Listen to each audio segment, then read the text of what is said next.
Hey everybody, and welcome back to Phenomenal Reach. And today I am going to talk about Fee Waybill, My Whole Body Poured Out Into You. Now this is not a novel, it's not a story. This is actually a collection of poems and song lyrics. If you are not familiar with Fee Waybill, he is the lead singer and the chief lyricist for the band called The Tubes. They were very popular back in the 70s and early 80s. Their biggest hit is called She's a Beauty. Look it up on YouTube. It's a pretty good song. And Fee has carved out a very successful career of writing lyrics for other artists, most notably Richard Marx, who is my favorite of all time. And Fee has this way of being able to write lyrics in such a way that sometimes you don't know exactly what he's talking about. So it leaves it open for your own interpretation. So let's say you and I are listening to the same song and it's so universal that it may have a different meaning to me than, and you would have a completely different connection to the song. And I absolutely love songs like this, and he is so incredibly good at it. The song "Too Late to Say Goodbye" is definitely one of them. I know, I know. Really, it was written about somebody getting ready to get married, but I sort of had my own interpretation of it, and I just love that. And I'm sure he does too. But he put this out about 10-ish so years ago.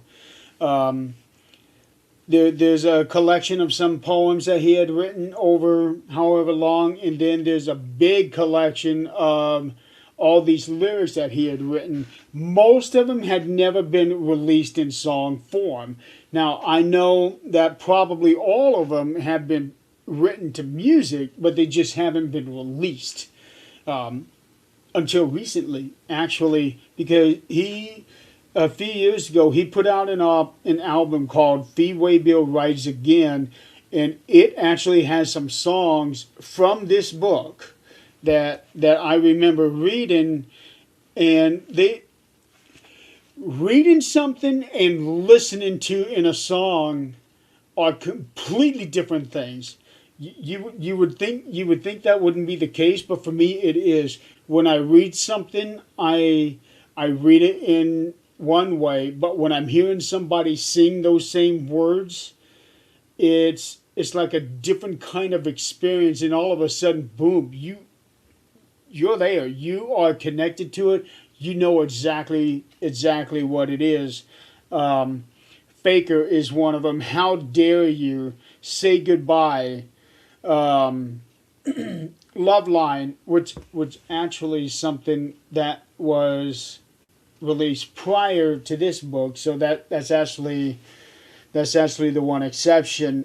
Promised Land. Those are all titles that ended up on his currently his last album. I don't know if he plans on doing another one. They're like 10, 15 years in between each of his albums. But they are all so incredibly good. I just don't understand why he doesn't do more and why he's not more successful as a singer. I don't, solo artist at least. I don't get it. There is one song in here called No Sleepless Nights. Now, that was actually supposed to have been released on Richard Marx's Repeat Offender album back in 1989 before it wound up on the cutting room floor in favor of the biggest hit of his career right here, Waiting. But I have always wanted to hear that song. Many fans have always wanted to hear that song, No Sleepless Nights. Whether that's going to happen or not, so far it hasn't, and it's been coming up on almost 40 years now. But still, if you love poetry, if you love the art of songwriting, the craft of songwriting, the craft of writing poetry, or if you're just a fan of poetry, period, this is definitely something I think you would enjoy. Fee Waybill, My Whole Body Poured Out into You. It's not a very thick book. You can definitely get through this thing in a day. And to me, I love this thing. I really did. I enjoyed it. I haven't read very many poetry books myself, but this one here stands out. And I think that if you were to get this and read it, it would stand out too, because he has this magical way of playing with words, twisting phrases. He really does. He is an absolute genius. And so for that, I definitely recommend this book.